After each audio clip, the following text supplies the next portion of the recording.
E quem tava na construção civil, gente que tava na construção civil, não parou, né? Sim, não. Primeiro foi um momento desafiador para você fazer controle de tudo isso e você também trazer a conscientização que muita gente tava com receio, né? Eu tive pessoas próximas que eu perdi. Eu tive um técnico de segurança com 42 anos. Caramba. Ele e o irmão. Cara, assim, cara, você estruturou uma família. Imagina, 2 filhos Com que deixam certeza. os pais, cara. É traumatizante. Então, traumatizante. Então, a gente teve um momento delicado ali que a gente... que a construção civil foi guerreira demais. A construção civil segurou muito. Nada comparado com os profissionais de saúde. Mas, cara, assim, o mercado da construção civil, você que tá nele também há um tempo, a gente sabe que ele é sazonal, né? Eu achei que o mercado ia ter uma... O que vai acontecer? Todo mundo ficou na dúvida. O que ia acontecer com o mercado, né? Eu não sabia se a gente tava no topo ou no final da senoide, né? E pelo menos que eu vejo, a gente se manteve com um pico de obras muito alto. Né? Se reinventou. Então, assim, eu acho que a principal lição que a gente passou no Covid foi a humanização, né?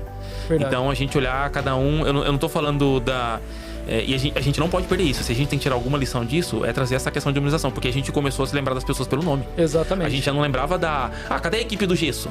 Não, você lembrava de quem era do gesso, entendeu? E aí você começava a ouvir histórias, você começava a lidar com as pessoas. Então, se a gente pode tirar alguma coisa de boa desse momento que a gente passou, foi assim, trazer que, cara, é todo mundo igual. Então, é todo mundo trabalhando aqui pra levar, pra conseguir alguma coisa lá em casa, pra trazer coisa melhor pra sua família, pra todo mundo. Eu acho que o Covid trouxe isso, né? A gente acabou estando mais próximo das pessoas, tentando saber. Com certeza. A gente, poxa, a pessoa não veio, seja alguém ali. E aí, amigos da construção, meu nome é Renato Caetano, eu sou host desse projeto maravilhoso que é o Metro Talks, o podcast da Metroform. E hoje eu tô aqui com meu amigo Rafael Rocha, um fera, um prevencionista que não tinha como eu não trazer ele aqui, tem muita informação, muito insight. Cara, esse cara aqui vai ajudar muito você aí, construtor, a ter práticas melhores de segurança e dar mais discernimento desse assunto aí na sua obra.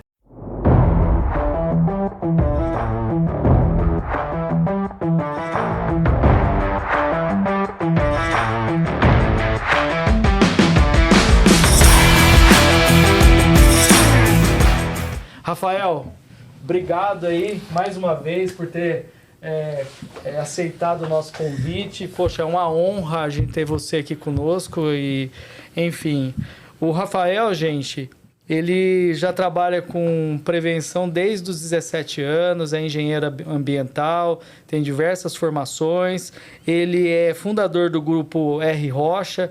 Então, o papo hoje aqui é um papo muito bom, vai ser legal. E aí, Rafael? Obrigado, Renato. Valeu. Obrigado pelas palavras e parabéns aí pela iniciativa. Um projeto legal. Acho que a construção civil e a segurança do trabalho estavam precisando de um projeto assim. Parabéns pela iniciativa. Vamos trocar um bate-papo hoje aqui bem interessante. Legal. Muito obrigado. Muito jóia, cara. Para começar aqui, tem uma... A gente vai começar com uma pergunta difícil, né? Mas só esclarecendo aqui, pessoal, a gente vai falar hoje um pouco sobre empreendedorismo, né? Gestão e segurança do trabalho, né? O Rafael tem bastante aí para contribuir com a gente. Rafael, fala um pouquinho sobre o seu início de segurança do trabalho, né? Que foi nos 17 anos. E o que foi os agentes motivadores aí? O que te fizeram empreender nesse setor, né? Legal.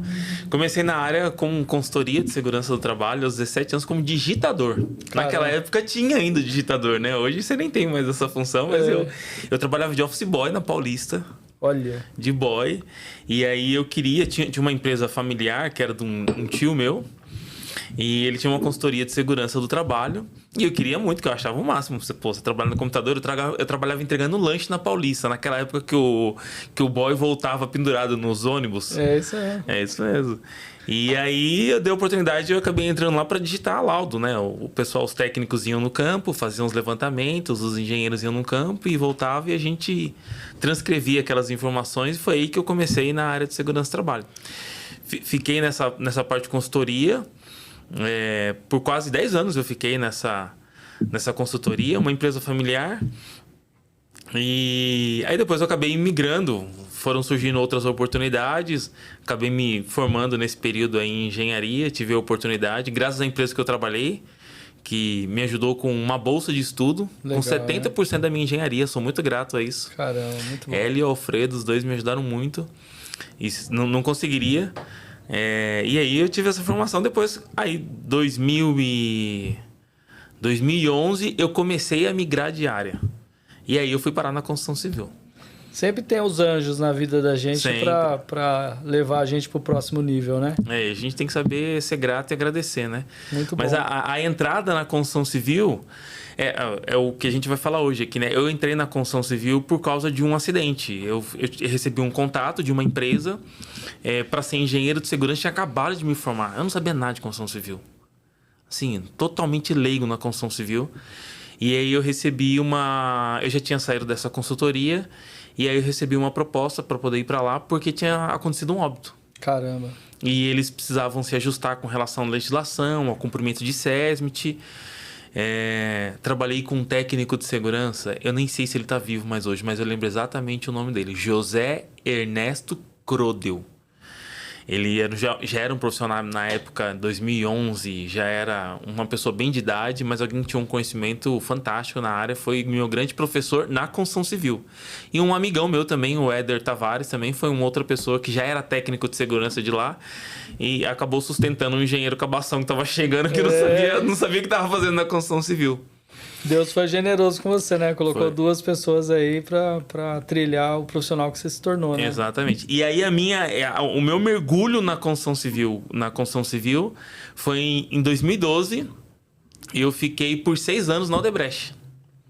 Olha só. Então, aí eu me lembro que quando eu fui fazer entrevista lá na Odebrecht, gente, apesar de de tudo que aconteceu, tal, todo o envolvimento, a empresa passou por uma situação, está tentando se retomar agora. Sim. Uma baita de uma empresa, uma baita de uma escola. Se você perguntar para quem passou por lá, assim, é uma escola fantástica que eu tive. Então, assim, eu coloco o meu início na construção civil mesmo, assim, que eu entrei de cabeça. Quando eu entrei na Odebrecht, fiquei um bom tempo lá e já estava com a minha consultoria. Nesse período, eu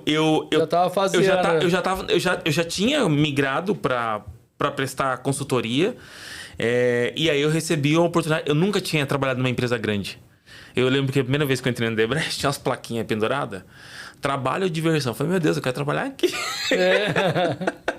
Mais novo, mas acho que foi uma escola grande, mas ali eu entrei mesmo, mas já tinha começado a construir um negócio. Legal. E aí, mas foi a grande escola e foi um tempo necessário que eu precisei ficar lá. Foi muito bom. Muito bom, legal. Odebrecht é uma escola para todo mundo, né, cara? Eu tive a oportunidade de interagir com eles como fornecedor, né? Uhum. E conheci grandes nomes lá dentro, pessoas que também me ensinaram muito. E, cara, a Odebrecht é uma escola. E eu tenho certeza que ninguém vai tirar esse propósito dela, né? Ah, com certeza. Independente de qualquer coisa, né? Mas, cara, e como que foi a virada de carreira do mundo corporativo para você ir fundar a RGP e a LMED? Vamos lá. Bom, o que aconteceu? Eu entrei, como eu falei para você, eu entrei na Odebrecht, eu já tinha começado a empreender, eu saí da minha primeira oportunidade da construção civil, resolvi empreender, consegui 2 clientes e aí surgiu a oportunidade de poder estar na Odebrecht. Eu nunca, como eu falei para você, né? Nunca tinha entrado numa empresa grande, um projeto bacana, uma ideia legal. E aí eu acabei migrando, continuei com o meu negócio, consegui uma sócia que aí foi tocando o negócio. Sim. E assim, Brasil, para você começar negócio, bicho, é ralar. Então, muitos anos que eu recebi meus bônus na Odebrecht foi para manter o negócio. O negócio foi só engatinhando porque eu não tinha tempo mesmo para poder tocar o negócio. Eu tinha uma pessoa comigo, alguém que era da área também, e ela foi me ajudando nesse período em que eu estive lá e tentando tocar o negócio, mas bem engateando mesmo, Renato. Em paralelo, você foi meio que criando uma musculatura pro seu negócio, né? Pro meu negócio e também, cara, foi assim, às vezes a gente não entende, né? Essa questão dos tempos, poxa, será que eu tô aqui, será que eu tô lá? Mas hoje o meu forte é na construção civil. Se eu não tivesse passado esse período lá, eu não teria feito as conexões que eu fiz, as pessoas que eu conheci, tudo que eu acabei aprendendo nesse processo. A Odebrecht fez um curso, Renato, que não existe mais. Olha pra você ver a força dessa empresa. Ela fez um curso na FGV de Gestão de Sustentabilidade. Caramba. E era um curso feito somente para engenheiros de segurança de lá. E aí a gente fez esse curso, muito bom, assim, abriu minha mente também. Tinha um professor muito bom, alguns professores muito fora da curva. E aí eu comecei minha migração para consultoria. Eu já queria sair de lá. Então, quando eu estava ali uns 3 anos, meu diretor já sabia que eu queria já migrar para essa área. E toda vez que eu estava pronto para sair, ele falava, cara, tem um projeto novo. aí eu falava, beleza. Caramba. Aí o último, você conheceu, que foi o Parque da Cidade. Sim, nós Aí estivemos lá também. Vocês estiveram lá, exatamente. E aí o último, eu tava em Santo André, era muito longe para mim. E aí ele falou, cara, eu fui falar com ele, ó, né, Ricardo Toscani, estou muito grato também. E eu falei, Ricardo, eu preciso migrar agora, preciso tocar meu negócio, já decidi, é isso que eu quero mesmo, preciso me dedicar 100% lá. E ele falou, cara, mas tem mais um projeto agora que a gente tá indo, você precisa ir, é o Parque da Cidade. Pô, é um baita de um projeto, um monstro, tá sendo construído até hoje, né? Sim. Tá até hoje ainda exatamente. Finalizando o residencial lá com a EZTEC. E aí, o que aconteceu? Passou por todo esse momento de crise na empresa. E aí, o meu diretor saiu. O Ricardo Toscani foi filho da mãe. Ele saiu antes que eu. E aí, mas ele saiu num dia. Olha como pessoas, né? Eu sou muito grato às pessoas que a gente coloca no nosso caminho, né? Ele saiu num dia. No outro dia, ele me ligou e falou, eu sei do seu desejo. Eu acabei de entrar numa empresa aqui. A gente vai precisar de uma consultoria. E eu queria te trazer para cá. Eu já conversei com o diretor que vai assumir no meu lugar. Ele tá te liberando e vem aqui pra gente sentar e tomar um café. E aí foi exatamente nesse ponto que eu comecei. Véio. Então, eu muito grato ao Ricardo Toscani, que foi quem me abriu a porta mesmo. E aí, Renata, aí eu entrei de cabeça na construção civil como consultor, né? E aí foi onde eu comecei dando apoio para algumas empresas nessa gestão de segurança do trabalho, trazendo toda a expertise que eu acabei adquirindo lá com toda a equipe da Odebrecht. Então foi um momento de transição bem legal e foi um início desafiador. Como todo negócio, quem começa negócio sabe que é desafiador. Aí eu entrei de cabeça, já tinha 3 filhos na época. Isso foi em que ano? Isso eu fiquei na Odebrecht de 2012 até o finalzinho de 2018. E aí, com essa informação sua, eu te pergunto o seguinte, cara, como é que hoje você lidera 130 pessoas? Como é o desafio de gestão? E como é que você faz para implantar a cultura? Porque você é um cara, você é um profissional, você trilhou essa carreira e eu acredito que você tem que, vamos dizer assim, espelhar essa experiência sua para os seus demais 130 funcionários. Como é que é esse desafio aí? Conta para nós. Vamos lá. Então, hoje, como que a gente está dividido, né? Eu comecei trilhar com a RGP para poder focar do 100% da construção civil, que era onde eu conhecia as pessoas, onde eu tinha conexões e acabei trilhando para esse caminho da construção civil, apesar de ter ficado lá atrás na consultoria muito focada em indústria. Sim. Mas aí acabei trilhando esse caminho, conhecendo pessoas e aí tempos e momentos na hora certa, né? Tudo tem um tempo, tudo tem um momento na hora certa. Com esse movimento que estava acontecendo na Odebrecht que eu trabalhei, muita gente migrou para o mercado. Todo mundo foi para o mercado. Cara, e foi assim, pum, foi pro mercado e todo mundo, pô, Rafael, vou precisar de um apoio aqui, tô começando um projeto aqui, comecei numa empresa ali e todas as pessoas que acabaram saindo de lá. Então foi uma grande porta para poder fazer. E aí a gente entrou começou a dar apoio para algumas empresas com mão de obra mesmo, especializada, com profissionais de segurança do trabalho. Eu montei um time muito bom de coordenação. E comecei a dar apoio para esse pessoal que estava dando em obra e locando essa equipe nossa, não só locando, mas dando apoio com relação à coordenação, à elaboração dos programas, a esse pessoal que ficava em obra. Nesse meio tempo, Renato, que eu fui... Como é que a gente chegou no 130 aí, né? Nesse meio tempo, esta empresa que eu tinha trabalhado nos meus 17 anos... Tava passando por um momento difícil. Caramba. E aí me chamaram se eu tinha disposição para administrar esse negócio. E para reestruturar a empresa passava por um momento difícil, houve uma transição, houve uma sucessão nesta empresa e ela estava passando por um momento bem difícil e me chamaram para tentar reorganizar ali o negócio. Eu topei o desafio E aí, passado alguns meses, eu fiz uma proposta para comprar essa empresa, que é a Elimed. Então, eu trabalhei lá como digitador, montando laudo, fiquei um tempo lá, me formei ali até o final da minha graduação e voltei para administrar. E aí eu fiz uma proposta para os antigos donos e aí acabei adquirindo esse negócio, que é um negócio que está focado muito na indústria. Então, hoje, como é que a gente está dividido hoje? A Elimed, ela é focada 100% em indústria. Então, é uma empresa que nasceu em Itapecerica da Serra. Então, você tem todo aquele eixo de Regis, de Juquitiba, de São Lourenço, de Embu-Guaçu, de Embu das Artes. Todos os clientes aí, então. E aí eu trouxe todos os clientes, só que a gente manteve uma gestão separada, porque o foco é bem diferente. O foco da construção civil, apesar da construção civil consumir tudo que é da indústria, né? Sim. O grande consumidor da indústria é a construção civil. É isso mesmo. Mas as demandas de segurança do trabalho são um pouquinho... são diferentes, né? E aí a gente foi fomentando. Então, a gente acabou criando bons relacionamentos com algumas construtoras aqui em São Paulo. Então, hoje, grandes relacionamentos que a gente tem com a Rocontec, com a RFM. Olha como o mundo dá volta. O Fábio trabalhou com a gente. Olha que legal. É muito pequenininho. Esse nosso mundo é desse tamanhozinho assim, ó. O Fábio trabalhou com a gente. Hoje o Fábio é um dos nossos maiores parceiros. Sim. O Fabião é um puta prevencionista, baita de um prevencionista. Cara, o Fábio trabalhou com a gente. Surgiu a proposta dele para tocar o parque. Não o parque da cidade, né? Sim. Mas o parque. Aí, o mundo é pequenininho. Aí eu fui ser consultor da Gamaro com o Fábio no parque, e aí a gente tá com esse vínculo, e hoje... Que time, hein? Então, que time massa, hein? E aí hoje parte da nossa equipe atende obras com o Fábio lá na RFM, então é um mundo muito pequeno, assim. Cara, a gente tá praticamente todas as obras aí, vocês acompanhando junto com a gente aí, né? Então hoje, o que a gente tem, né, como cultura, né? Então hoje, os profissionais de segurança, a nossa ideia de formação, qual que foi com os profissionais de segurança? Onde eu tenho mais sucesso com profissionais?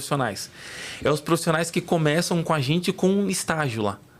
O cara começa com estágio, ele vai acompanhando alguns projetos, vai lidando com as pessoas, vai acompanhando obra junto com os nossos profissionais de segurança que já estão com a gente o tempo. Então, a gente é muito assertivo quando a gente consegue fazer um ciclo de formação da pessoa desde o início dela. E aí, a gente não tem como, com a evolução do mercado, a rapidez do mercado, a gente acaba absorvendo profissionais que vêm do mercado também. Sim. Então, quando a gente tem o Bruno é um exemplo disso. O Bruno começou com a gente, o Bruno entrou na obra, não sabia que era sarrafo. O mestre brincava com ele, o Bruno entrou assim na obra. O Bruno era vendedor o Bruno começou com curso técnico de segurança, ele trabalhava com venda de tênis. Ele trabalhava na World Tênis, alguma empresa desse caminho aí, e aí migrou. E assim, Renato, cara, os profissionais de segurança, eu gosto muito de fazer essa formação, porque a maior parte dessas pessoas que estão vindo de formação de segurança do trabalho, a maior delas é a primeira pessoa da família que vai se formar num curso técnico. Então é gente que quer, assim, o cara quer vencer na vida. Sim. Então, assim, é muito legal você trilhar essa jornada com eles de sair entrar na formação, tá fazendo um curso técnico, gera uma expectativa na família, e é legal você acompanhar. Então, a gente tem muito sucesso de trazer a cultura com a formação. E aí, a gente absorve muita gente do mercado, que a gente também faz um processo de formação com eles, e o nosso processo de formação é acompanhando lado a lado mesmo.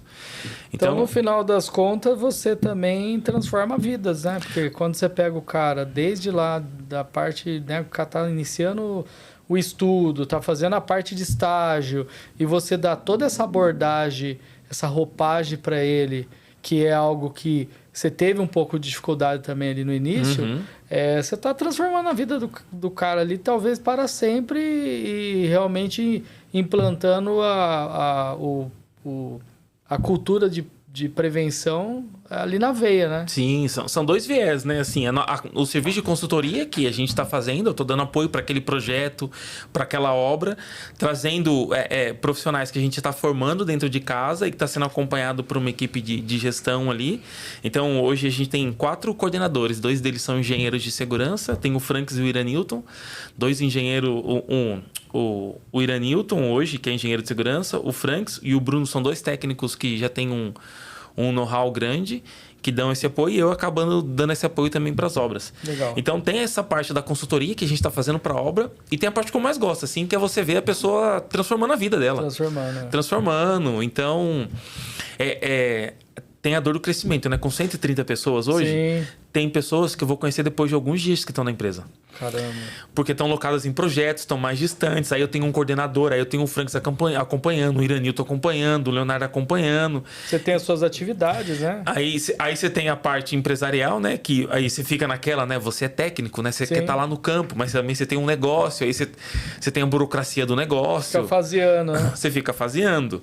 Mas a parte que eu mais gosto é poder acompanhar, assim, quando você tem essa mudança de transformação de vida mesmo. Então é muita gente que tá com a gente e muita gente, Renato, assim como empresa, eu sei o limite que eu tenho.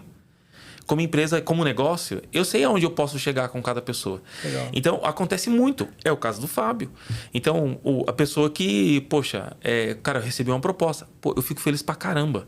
Quando eu sei que lá onde ele recebeu a proposta, ele vai ter mais oportunidade de estar comigo. Sim. Então, eu tenho o Fábio, que é um exemplo. Eu tenho o Matheus, que está na SKR, um técnico de segurança. Eu tenho vários exemplos de pessoas que passaram com a gente. A gente não pode ser egoísta, né? Não, jamais. Então, assim, eu tenho várias pessoas que passaram conosco, que receberam a oportunidade dos clientes que nós estávamos atendendo. Né? Eu tenho a Yara da Rocontec hoje, que é uma das pessoas que estão na Rocontec ali. Ela passou com a gente e hoje está lá. Então, acho que esse mundo, já falei, né? É muito pequenininho da construção civil. Sim, demais. E eu acho que essa transformação que a gente vai vendo nas pessoas acontecendo ao longo da jornada empreendedora também é muito gostoso. Não, demais. Sabe o que eu ia te perguntar? Explica um pouco para o nosso público aí, que talvez ele não entenda bem como que funciona. Uhum. Eu sei que você tem a parte de consultoria, que você apoia a empresa que já tem um departamento de SESMIT, né? Isso. E você tem aquela outra consultoria que, na verdade, você emprega uma parte da jornada do seu colaborador para aquelas empresas que estão iniciando, que às vezes ela não tem ali todo uma robustez para ter um profissional ali empregado 24 horas, vamos dizer assim. Explica um pouquinho isso aí, porque às vezes eu ouço o cara falar, mas eu acho que é melhor o cara ter um engenheiro de segurança internalizado na empresa do que uma empresa de consultoria. Uhum. E no meu entender, são coisas complementares, né? E eu acho que era bom você explicar um pouquinho isso aí para nós. Legal. Então, hoje como que acontece, né? Algumas empresas entenderam que elas precisam estar com os dados muito mais focados na gestão. Então, e ela tem a equipe delas, tem um engenheiro de segurança, tem profissionais dela que estão focados muito mais no... são apoios para a direção da empresa. Então, elas têm os seus profissionais, ou seja, ela tem o seu corpo técnico, tem as pessoas que estão dando o apoio para ela, e a gente acaba fazendo um apoio com os profissionais locados nos projetos, diretamente no projeto, que é o dia a dia do projeto. Legal. As duas formas, Renato, elas funcionam. As duas formas dão certo. Bacana. Então, acho que a gente já experimentou de todas as maneiras. Mas isso está inerente a tamanho de empresa? Como é que funciona? Você tem hoje o cumprimento do SESMIT, que é a legislação, que você tem que compor o seu SESMIT de acordo com o efetivo que você tem, mas você pega a construção civil, que você tem lá 4 ou 5 pessoas da construtora principal e todos os outros são subcontratados, e o mercado já entendeu que assim, não é só cumprimento de SESMIT. Eu preciso ter um profissional de segurança. Gente, assim, é quase impossível você gerenciar conforme a nossa legislação hoje, que ela é parruda. Nossa legislação ela é pesada. Sim. Legislação eu entendo que não falta pra gente. Então, para que você possa cumprir, garantir a segurança empresarial, porque tem a segurança do trabalhador, que é o nosso foco principal, que é a garantia da vida, mas toda empresa tem que olhar também para a sua segurança empresarial. Então, eu tenho projetos hoje que a gente tem a construtora principal, tem um corpo técnico, tem um engenheiro de segurança, tem seus técnicos de segurança e contam com o nosso apoio para alocar o profissional no projeto. E eu tenho empresas que não têm esse corpo técnico e contam com o nosso apoio pontual, dedicando algumas horas na semana para os seus projetos. Então, nesses projetos, a gente dá o apoio para eles, fiscalizando a obra, orientando seus funcionários, aplicando requisitos legais, conferindo documentação dos seus subcontratados. Legal. Então, assim, a empresa empresa entender o seu momento e principalmente aquelas que têm um exponencial grande de crescimento, ela conta com essa consultoria. E aí, o outro ponto também é legal, né? As empresas, contando com consultoria, eu tô puxando sardinha pro meu lado, que é o que eu faço, claro. Sim. Mas assim, o que a gente tem hoje? Eu tenho um know-how de pessoas, de profissionais, que estão por trás daquele técnico de segurança que está ali na obra. Sim. Que está dando suporte para ela. Então, assim, é muito a estratégia da empresa que ela está querendo adotar. Funciona você ter o SESMIT interno? Muito. Funciona você ter uma parte do seu SESMIT contar com uma consultoria? Muito. Funciona eu ter equipe 100% próprio? Funciona. Então, eu acho que cada empresário, cada empresa, cada gestor do negócio poder entender um modelo que funciona para ele. E você oferece essa consultoria de dar a sua opinião do que seria o momento da empresa para ele poder montar a estrutura certa? Porque a gente sabe que a gente tem que aliar segurança, mas a gente tem que aliar eficiência e produtividade. Segurança é sempre o pilar mais robusto, óbvio. Mas assim, eu digo, pela sua experiência, eu acredito que você consiga até corrigir o cara. Não, eu quero isso aqui. Não, olha, vou te dar uma opinião. Para o tamanho da sua empresa ou para a situação, para o risco aqui, é mais adequado que você navegue dessa forma. Você faz isso também? Sim, claro. A gente faz esse papel. Assim, eu entendo que nós, principalmente os consultores de segurança do trabalho, tem um papel de influenciar, né? Legal. Então, assim, nós somos influenciadores. E você tem que trazer ali qual é o momento. E, poxa, você está passando hoje nós estamos em 54 canteiros. Poxa, já navegamos nessa área, né? Assim, alguma coisa nesses 20 anos a gente aprendeu. Então, trazer essa solidez para a empresa, traz também uma questão de segurança ali para ela. Poxa, peraí, onde que eu posso ir? Porque muitas vezes o gestor que está responsável pela segurança do trabalho, em algumas empresas que ainda não tem isso internalizado, não é um profissional de segurança. Sim. Às vezes é um engenheiro civil, um coordenador, um diretor, que ele está precisando de alguém ali que dê o respaldo para ele com relação a isso. Então é entender o momento da empresa, entender o quanto ela está... o que ela está gerando nesse momento e quais são os riscos que ela tem naquela atividade, nos seus canteiros de obra. E às vezes ela precisa de um alerta. Assim como eu preciso de consultores para poder ou me direcionar em alguma coisa, a empresa precisa também. E a gente tem isso muito com os gestores, principalmente aqueles que não são os profissionais diretamente ligados. E tem muito, viu, Renato? Bastante gente. Bastante gente que não é um profissional da área, mas o braço da segurança está na mão dele ali. Então a gente acaba indicando. Você tem que fazer escolinha, né? E assim, e muitas vezes eu entendo, falei, cara, eu já tive oportunidade. Nós pegamos uma empresa que ela fez a construção de alguns céus. E eles me chamaram, eles estavam começando, eles estavam para construir, entregaram alguns primeiros agora. E na época que eles estavam começando, eles me chamaram e falaram, poxa, a gente precisa de uma consultoria para poder estar aqui com a gente, poder dar o apoio nesse céu. Ele me explicou todos os projetos, estavam começando numa tacada só, 4 ou 5. Caramba. Eu falei, olha, gente, assim, ó, a minha empresa é uma empresa que vende serviço, mas vocês precisam de um cara interno aqui. Você precisa. E eles seguiram. Falou, eu posso te apoiar, eu posso estar na obra, eu posso te entregar dados. A gente faz um trabalho com avaliação dos canteiros de obra e aí eu estou olhando mesmo a cabeça do gestor e engenheiro. Então eu entrego o número para ele na avaliação de segurança, baseado na nossa norma regulamentadora, mas eu entrego o número. Então, eu não entrego um relatório. Quando a gente faz isso, eu não entrego um relatório baseado lá nas 18, todos os itens. Não, eu entrego dados, que é o que a engenharia vê, é o que ela olha.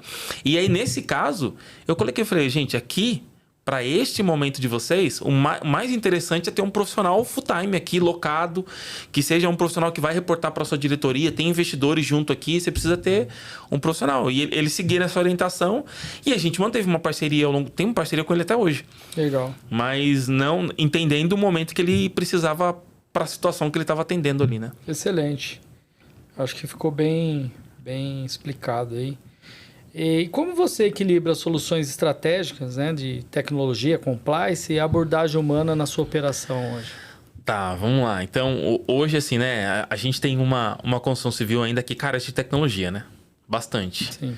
A gente tem duas situações que eu olhando para a construção civil, né? Eu tenho uma mão de obra envelhecida, né? Porque é uma mão de obra hoje de pessoas que já estão envelhecidas, e eu tenho, por um outro lado, estamos engateando ainda na tecnologia da industrialização da construção civil. Então, como eu faço hoje serviço para a indústria e para a construção civil, a gente tem um mundo a ser devastado aí. Você pode enxergar, você pode enxergar com dois olhares, né? Falar, nossa, a construção civil ainda não está tão evoluída na tecnologia. Sim. Olhar e falar, poxa, tem uma oportunidade gigante para investir em tecnologia. Caramba, tem mesmo. Muito. Então, assim, quem tiver nessa área vai se destacar. Quem investir nessa área.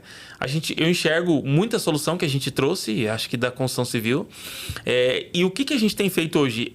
Hoje eu sou muito mais o cara que busca aprender o que está acontecendo em cada canteiro para levar onde ainda não tem solução. Então, assim, ter humildade de falar, cara, dá para aprender.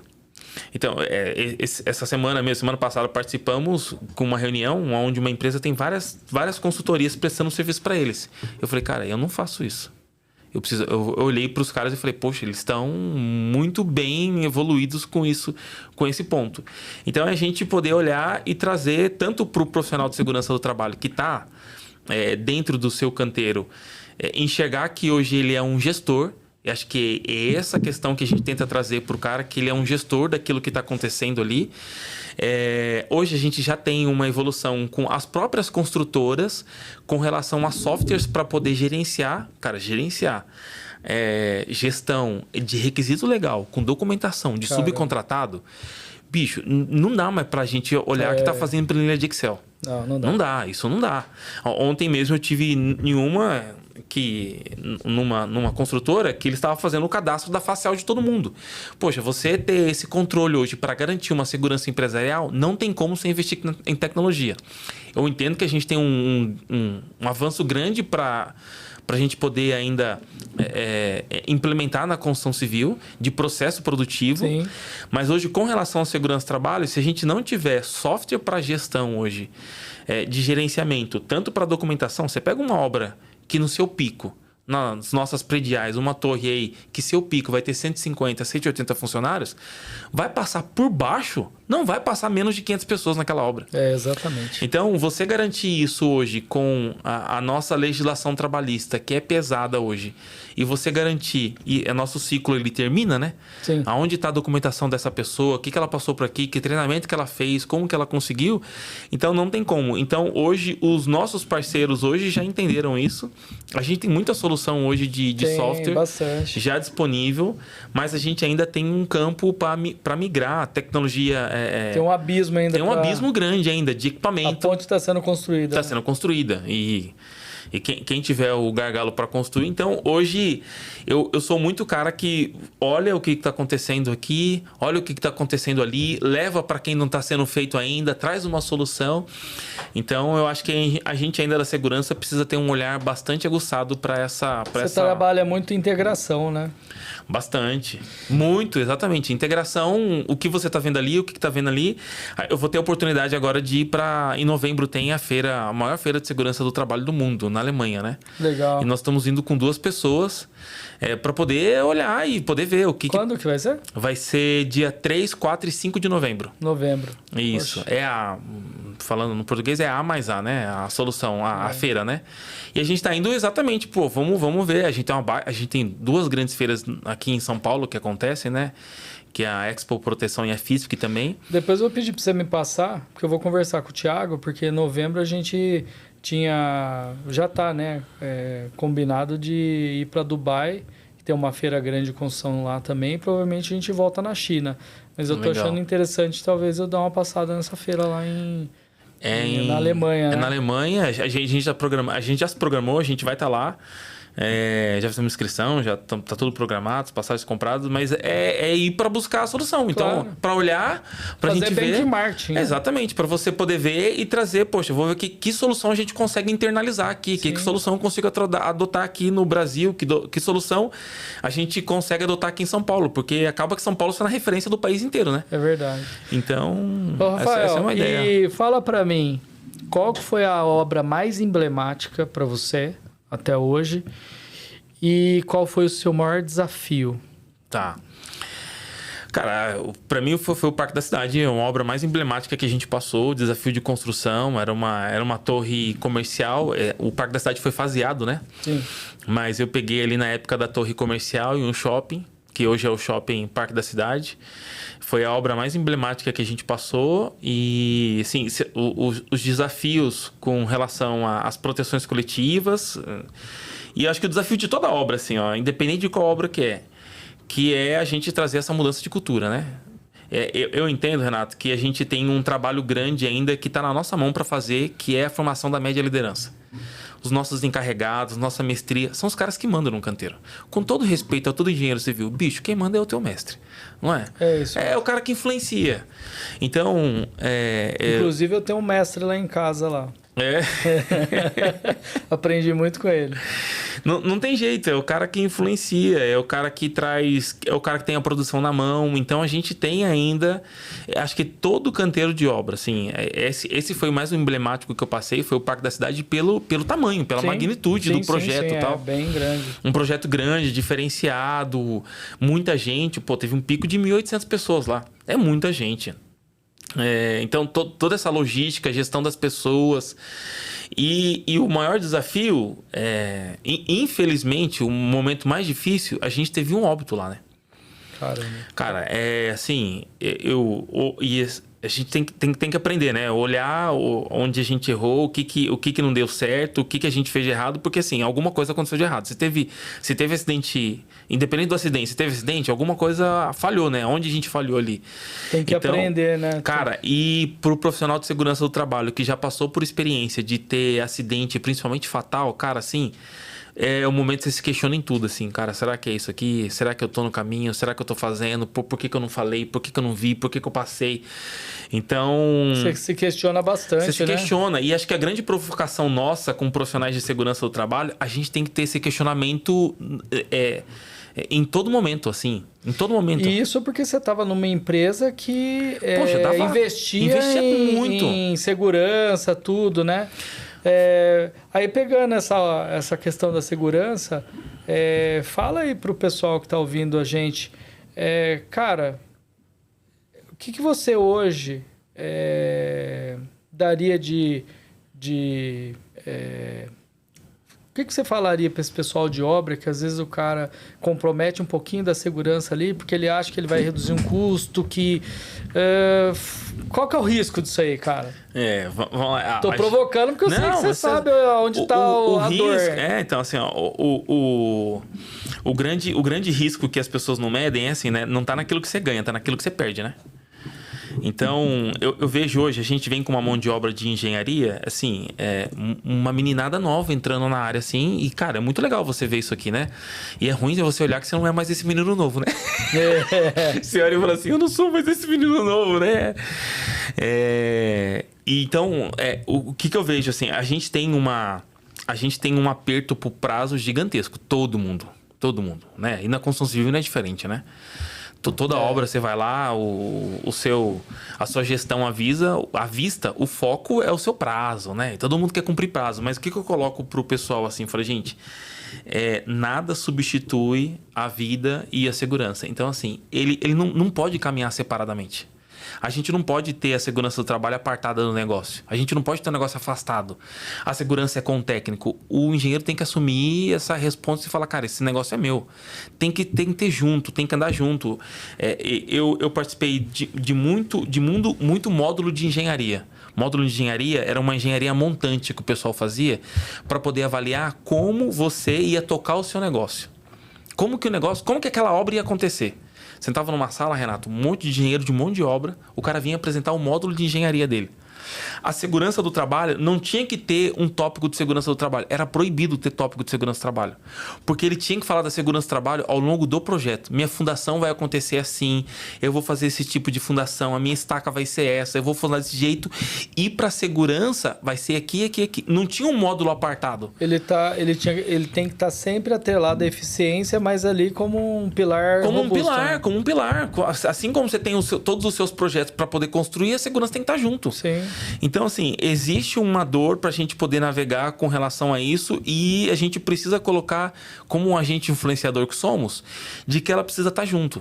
que precisa caminhar junto. E assim, é insubstituível. E como que você usa essa conscientização com o construtor? Eu vou provocar, tá? Claro. Essa conscientização vem só de treinamento, de, como é que fala, aculturamento, ou você usa para ele também, olha, cara, olha o prejuízo que você pode tomar aqui. Por que eu tô te perguntando isso? Porque um dos nossos entrevistados aí, mandar um abraço aí pro Alexandre Pandolfo, ele comentou que em uma dada construtora aconteceu um acidente. E depois que esse acidente veio a público, enfim, houve muito distrato de compra de apartamento daquele empreendimento, porque as pessoas elas se sentiram revoltadas da forma como o acidente aconteceu e como foi conduzida as coisas. Então, isso é uma coisa que eu não tinha noção de que as pessoas... levanta uma bandeira, entendeu? E como isso pode prejudicar o nome de uma empresa, né? E isso é imensurável, não dá para você falar assim, olha, aconteceu aquele acidente, aqui eu vou ter um prejuízo menor ou maior, fora você levar,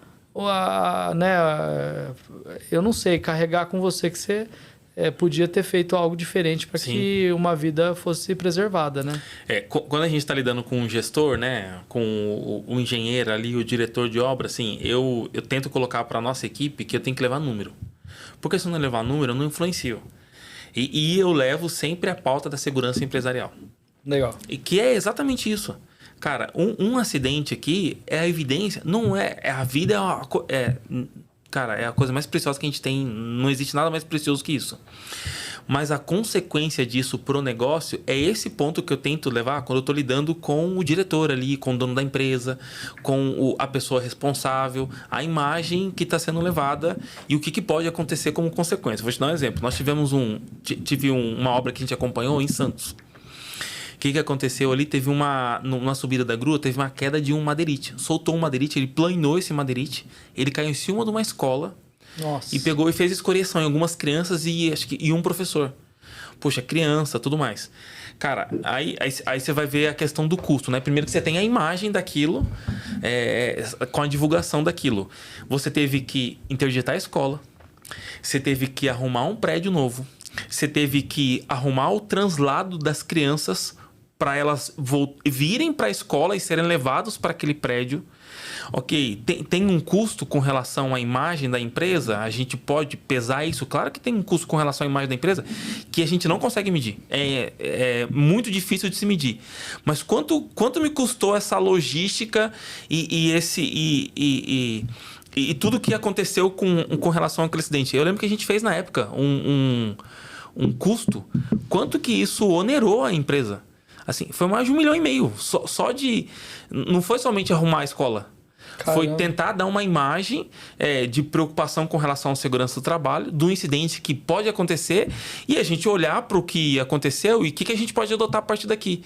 Mas assim, a gente não mede ainda no fervor da obra o quanto que um acidente pode me custar com relação a imagem daquele negócio, né? E você falou um acidente que não foi vamos dizer, não teve um acidente grave e não teve um óbito. E olha o efeito em termos financeiros, né? 1,5 milhão, quer dizer... Você imagina se tivesse, graças a Deus, não ocorreu o pior, né?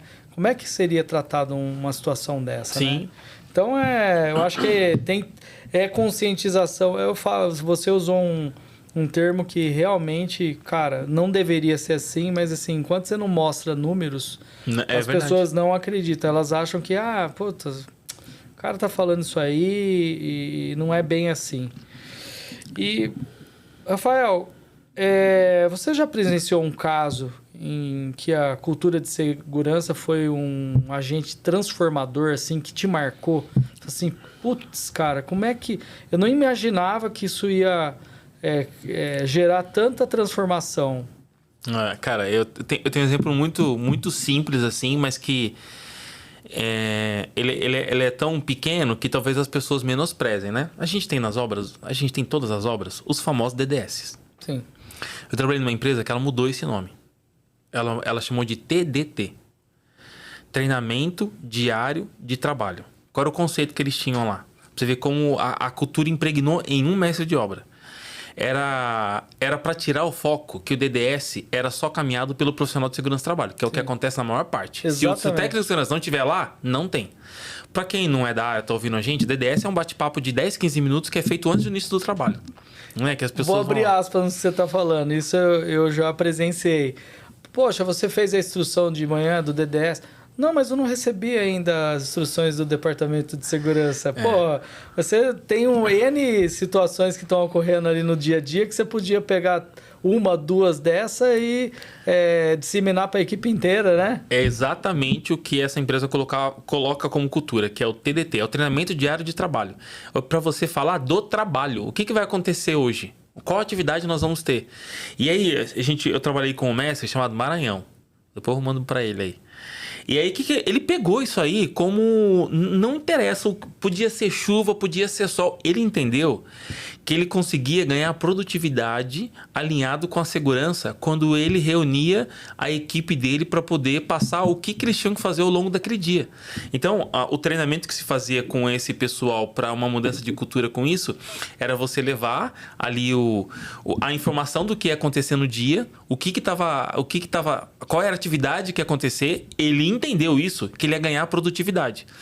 Ele ganhava produtividade com isso porque ele passava exatamente o que ia acontecer, o que cada um ia fazer com a equipe que ele tinha ali, com a equipe dele. E já vendia a segurança dentro da atividade. Então não se trazia um tema específico do que a gente vai falar, e não tem nada de errado nisso você trazer. Mas foi uma mudança de cultura que eu vi, e principalmente nesse mestre, o Maranhão. Ele levou isso para onde ele foi. Porque ele entendeu que era algo que ele podia trazer numa ferramenta simples. Engraçado, hein? Você está falando simples. Do Maranhão, o Fábio citou ele aqui também. Ah, é? Inclusive, estou com um contato dele aqui para ele vir fazer legal, conversar com a gente aqui para mim ter uma abordagem de uma outra visão, né? Uma outra visão, exatamente. Uma visão que não é a nossa, talvez. Mas ele entendeu que ele podia levar isso para onde ele foi. Ele saiu dessa empresa, foi para as outras. Mas, cara, uma cultura simples, que ele entendeu era uma abordagem rápida, que ele reunia os funcionários, que ele batia um papo, que ele falava da atividade que acontecia, da atividade do dia. Ele abordava os perigos que tinha naquela idade do ponto de vista dele. E o ponto de vista dele é mais eficiente do que o nosso, muitas vezes. Sim. Porque ele fala a linguagem do pessoal ali, do pessoal entender. Então, se vai ter movimentação de máquina, vamos ficar atento com as movimentações de máquina, vamos usar o colete, vamos fazer um caminho seguro para o pessoal poder passar. E, assim, uma mudança de cultura simples, mas que ele conseguiu ganhar a equipe de campo com relação a isso. Então, são ações como essas, assim, a segurança na construção civil, Renato, eu vejo assim, a gente evoluiu muito, bastante. E a gente tem que aprender com aquilo que está trazendo de novo. Mas fazer aquilo que deu certo, funciona muito. Você olhar aquilo que já deu certo por onde você passou, e é exatamente isso, é cultura. Porque quem aprendeu fazendo errado, Renato, não é nem porque o cara é ruim, não. É porque ele aprendeu daquele jeito. Foi mal orientado. Ele aprendeu. Você trazer uma mudança para ele, que aqui é diferente... E o ambiente fala muito disso. Eu costumo falar com o pessoal, eu falei assim, gente, a sua entrada de obra é a sua cara. Bicho, se a sua entrada de obra, a sua portaria, se você tiver uma portaria, a sua entrada, até o acesso à sua engenharia, se você não tiver bem sinalizado, se você não tiver... O que tem de técnica nisso? O que tem de novo nisso? Não tem nada. Se você não tiver ali, eu entrei na sua obra, eu vi uma portaria arrumada, eu vi um processo de identificação, eu vi a pessoa pegando meus dados, eu tive um acesso, eu consegui chegar na engenharia através da minha sinalização, eu tenho um ambiente organizado para chegar ali, cara, aquilo molda a sua obra. Né? Trazendo um outro exemplo aqui, eu tive uma obra, vou citar os nomes, depois eu mando para todo mundo. Hernani, engenheiro. Ele tocou o Bela Vila Mariana. Cara, ele fez ele e o Carlos, um outro engenheiro. Não lembro sobre o nome do Carlos agora. Mas o Hernani fez uma competição na obra, na hora do almoço. Renato, coisa boba. Pimbolim. Caramba. Cara, ele fez o Carlos, ele fez a planilha, ele criou, era de dupla. Ele criou as duplas e na hora do almoço tinha o campeonato de pimbolim. Aí era a engenharia toda, era a equipe que tinha lá na obra, e começou o campeonato, foi umas 2 semanas. Todo mundo, foi umas 2 semanas. Afinal, Renato, foi 2 engenheiros, foi o Hernani e o Miguel contra 2 caras da produção. Renato, sem brincadeira. Desse lado da mesa que tava os engenheiros, tinha equipe de engenharia. Aí tinha ali umas 10, 15 pessoas torcendo pros engenheiros. Cara, 100 caras torcendo pra galera da obra. Aí a gente teve um depoimento de um funcionário lá, que ele falou, cara, quando eu falei em casa de que na obra que eu tava, o engenheiro tava num campeonato de... É pimbolim, né? De pimbolim, a minha família não acreditou.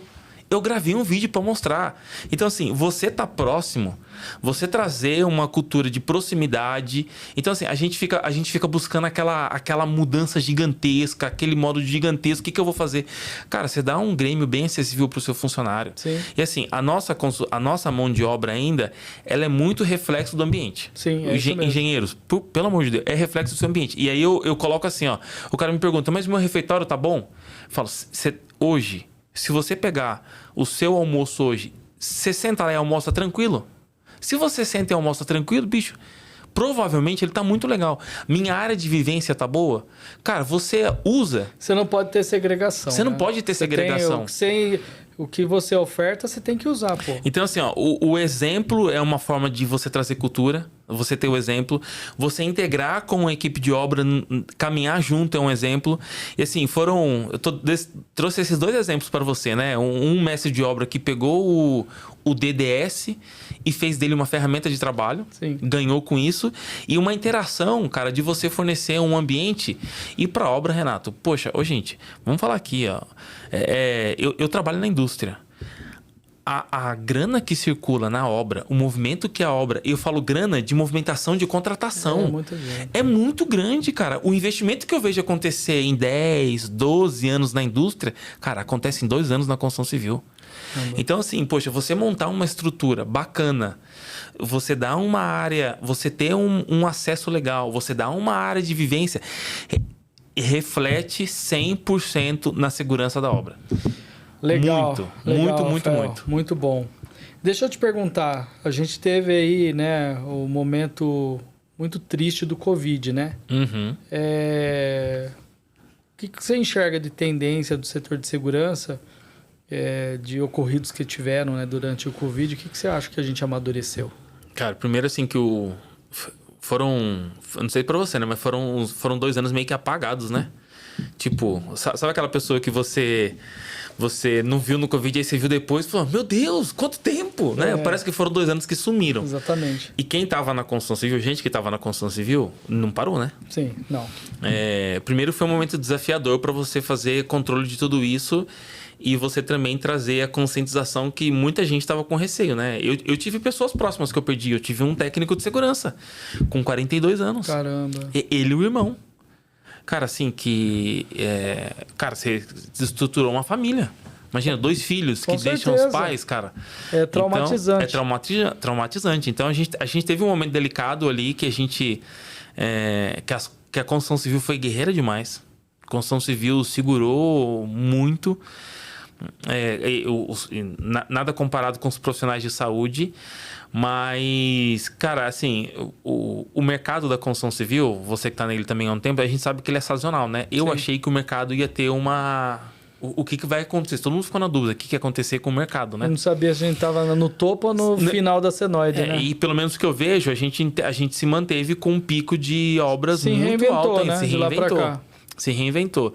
Então, assim, eu acho que a principal lição que a gente passou no Covid foi a humanização, né? Verdade. Então, a gente olhar cada um... Eu não tô falando da... e a gente não pode perder isso. Se a gente tem que tirar alguma lição disso, é trazer essa questão de humanização. Porque a gente começou a se lembrar das pessoas pelo nome. Exatamente. A gente já não lembrava cadê a equipe do gesso? Não, você lembrava de quem era do gesso, entendeu? E aí você começava a ouvir história, você começava a lidar com as pessoas. Então, se a gente pode tirar alguma coisa de boa desse momento que a gente passou, foi assim, trazer que, cara, é todo mundo igual. Então, é todo mundo trabalhando aqui para levar, para conseguir alguma coisa lá em casa, para para trazer coisa melhor para sua família, para todo mundo. Eu acho que o Covid trouxe isso, né? A gente acabou estando mais próximo das pessoas, tentando saber. Com certeza. A gente, poxa, a pessoa não veio, seja alguém ali. Algumas obras, a gente teve um pico grande também na Covid, que foram o apoio com profissionais de saúde. Então, exatamente. Então, você acabava tendo ali um monitoramento, né? A gente não sabia muito bem o que estava fazendo, né? Sim. Não sabia se a gente estava fazendo se era certo, se não era certo. A gente estava seguindo um protocolo de aferir temperatura, de cobrar o uso de máscara, né? E a gente estava tentando se virar com o que chegava pra gente de informação. Então, a gente acabou ficando muito mais próximo das pessoas, né? Eu acho que isso a gente não pode perder desse momento que a gente passou aí. Né? A gente acabou estando ali muito mais preocupado uns com os outros, né? Sim, é isso mesmo. Então, e a gente não pode deixar essa nossa correria, essa nossa entrega louca, cadê a proteção, cadê não sei o quê, cadê não sei o que lá. Voltar de novo e acabar com essa cultura prevencionista, né? Exatamente. Agora, nós estamos chegando aqui no final. Eu percebo que o interior de São Paulo ele amadureceu muito mais rápido do que a capital com relação à cultura de segurança. Quando eu digo amadureceu mais rápido, não quer dizer que colocando os dois na mesma balança, aqui amadureceu.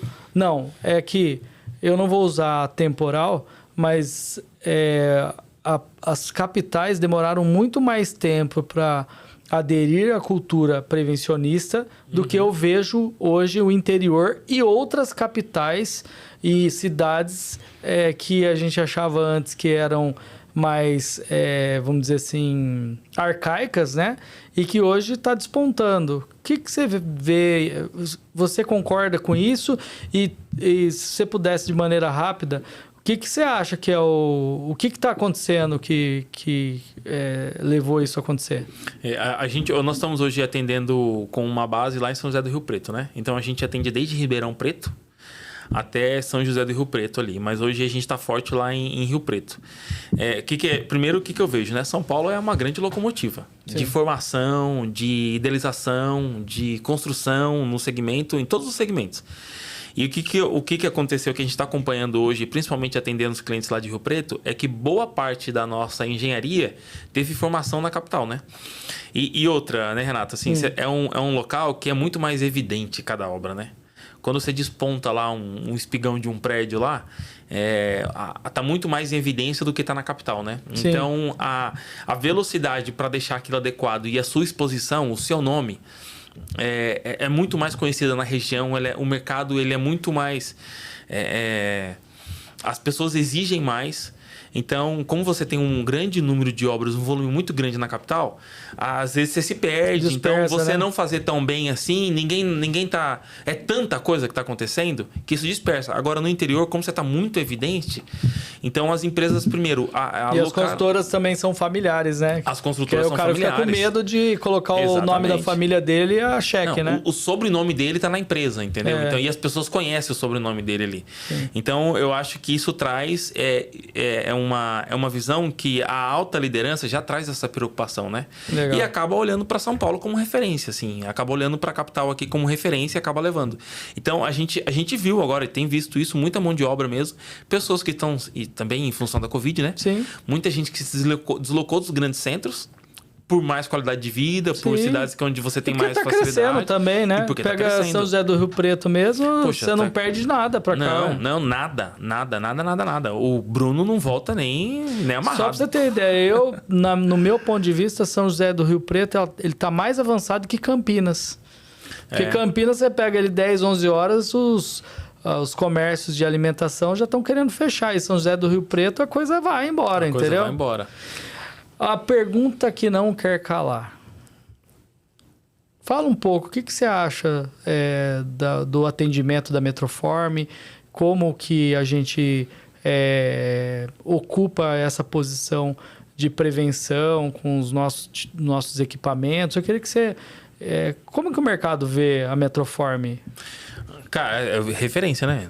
É impossível a gente não olhar para a Metroform e enxergar a referência naquilo que a gente está fazendo hoje. Acho que como a construção civil já conseguiu evoluir, a gente também conseguiu evoluir com as proteções. E a gente vai se adaptando nas soluções que o mercado vai nos apresentando, né? E eu acho que o grande diferencial da Metroform é conseguir, na agilidade, se adaptar às novas soluções que o mercado exige, né? A gente está cada vez saindo de modelos padrões para modelos personalizados, né? Então, Sim. quando a gente fala, principalmente no segmento de alto padrão em São Paulo, são empreendimentos muito personalizados. E você conseguir encontrar uma empresa que te traga uma solução que seja rápida e que seja eficaz para aquilo que você está fazendo, porque a pior coisa que pode acontecer em um canteiro é você ter falsa sensação de segurança. E isso eu coloco bastante pessoal. Falei, gente, assim, ó, às vezes, se você melhor não ter do que você achar que tem e falar para todo mundo que tá seguro. Então, a Metroform acho que são pouquíssimas empresas hoje em São Paulo que conseguiram e que conseguem de uma forma rápida se adaptar numa solução que surgiu para aquele projeto. Então, acho que essa questão de personalização é uma coisa que a gente vai como negócio cada vez tendo que fazer mais, né? Personalizar para cada projeto que a gente está fazendo e para cada negócio que está surgindo aí. Então, para você, proteção coletiva não é uma commodity. Para proteção coletiva hoje, pode-se falar que é uma engenharia. Não, com certeza, com certeza. Acho que as empresas que se estão destacando como a Metroform é que entenderam que eu estou vendendo uma solução de engenharia. Eu estou vendendo uma solução de engenharia para aquele negócio, para aquela empresa. Então, assim, faz parte do meu projeto essa solução aqui. Quem está vendendo só proteção coletiva por proteção coletiva, está ficando. Agora, quem entendeu que isso é uma solução de engenharia que eu vou ter adotando dentro do meu projeto e que vai me trazer solução de segurança e de produtividade, que é impossível você andar com os dois separadamente, né, Renato? Com certeza. Você vai olhar ali, uma proteção que te barra de uma... Então, assim, a evolução do mercado e, assim... todo mundo olha a Metroform em referência, né? Adotou aquela solução, você vai vendo e vai adotando uma solução muito parecida. Mas não tem como a gente falar hoje de proteção coletiva que não seja vinculado a um processo de engenharia, né? Concordo, plenamente. Então tem que caminhar junto, não tem jeito. E trazendo produtividade, né? Tem que ser seguro e trazendo... com eficiência. E com eficiência, né? Exatamente essa palavra. Para finalizar, qual conselho você daria para os jovens profissionais que desejam empreender em segurança ou que gostaria de estar numa empresa assim tão, né, que tem a paixão entranhada na cultura igual a RGP? Legal, assim, primeiro, né, empreender acho que todo mundo tem que saber disso, né? Não vai ser uma curva reta. Então você passa por vários momentos. Renato, eu passei por vários momentos. Eu comecei a empreender com limite de cheque especial e com empréstimo da minha mãe, que era professora. Olha como que eu comecei a empreender. Caramba. Primeiro paradigma que eu quebraria aqui, que você não começa a empreender sem ter capital. Então, assim, eu apoio muito quem quer empreender nessa área. É desafiador, mas para mim é um puta de um tesão. Então, assim, é gostoso você criar relacionamento, você conhecer pessoas, você trazer soluções. E eu acho que o mais gostoso que a gente faz com relação a isso é você, apesar de ser um negócio, você tá trazendo resultado para vidas. Então... É desafiador. E eu sou o cara suspeito. Se você quiser empreender, senta comigo que a gente vai sentar. Eu vou abrir sua mente com relação... Porque, cara, já passei por tanto. Eu não tive a oportunidade de alguém que sentou comigo assim e me falou, cara, ó, você vai por esse caminho aqui. A gente foi aprendendo a trancos e barrancos, né? Sim. Isso vai forjando a gente. Então, hoje, 2 semanas atrás, eu sentei com um cara que tá indo pro Rio e ele tá empreendendo na área de segurança lá. E eu sentei com ele e falei, cara, vamos sentar aqui, ó, vamos olhar quais são as possibilidades. Que caminho você vai fazer? E eu acabei fazendo isso com pessoas que a gente entendeu que tem um potencial, que é o caso do Bruno. O Bruno hoje é meu sócio lá em Rio Preto. Legal. O Bruno começou, como eu falei no começo aqui, não sabendo que era sarrafo. Mas era um cara que também tinha paixão por empreender. Então, a gente poder olhar e identificar quem tem essa inspiração. Empreender é se doar também, né? Com certeza, muito. Pessoal, olha, pegar o exemplo aqui do Rafael, eu até falo, para chegar numa empresa de gestão de segurança, igual a RGP, não é fácil, com 130 funcionários. Eu pego como experiência, eu acho que a melhor sacada aqui é o seguinte: se associa a esse cara. O cara é muito bom e às vezes você se associar, você consegue escalar muito mais rápido do que você começar do zero, porque segurança é cultura, mas também é muita experiência. Então, se você quer empreender, ó, o Rafael já deu a deixa aqui. Tem muitos mercados que precisam de pessoas competentes, né? E eu acho que a empresa dele, acredito que a empresa dele seja o seu próximo nível aí. E deixar aqui, né? Fazer se você precisa de segurança, precisa de uma consultoria para sua empresa, contata aí o Rafael, né? Legal, é isso aí. A gente está aí para poder apoiar naquilo que... trazer a influência que o mercado precisa. Legal. Rafael, muito obrigado mais uma vez. Quero te cumprimentar aqui. Eu que agradeço, Renato. Agradecer você por ter aceitado esse desafio com a gente. Eu acho que tem muito mais informação. Eu acho que em algum momento a gente vai ter que conversar de novo, trazer aqui. Porque, cara, a gente ficaria aqui 3, 4 horas fácil falando. Não, legal. Então, agradecer mesmo. Mais uma vez também agradecer vocês e parabéns pela iniciativa, que eu acho que é algo diferente que o mercado precisava, esse bate-papo, coisa leve assim, trazendo. E o mercado precisava disso